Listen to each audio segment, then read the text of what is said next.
عندما أراد الرئيس روزفلت أن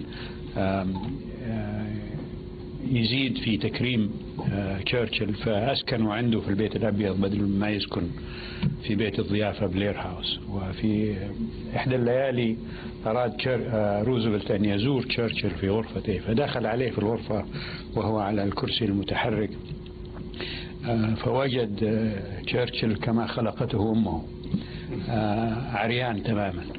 فأراد روزفلت أن ينسحب طبعا خجلا من الموقع والموقف اللي هو فيه، وإنما استوقفوا تشرشل وقال له: يا فخامة الرئيس، رئيس وزراء بريطانيا ليس لديه ما يخفيه عن رئيس الولايات المتحدة الأمريكية. فأبلغت كونداليزا رايس بأنه إن شاء الله تكون علاقتنا بين الولايات المتحدة والمملكة العربية السعودية على نفس المنوال، أنه ليس هناك ما نخفيه عن بعض، لكن وعدتها أن لا أجي أحضر للوزارة وأنا كما خلقتني أمي.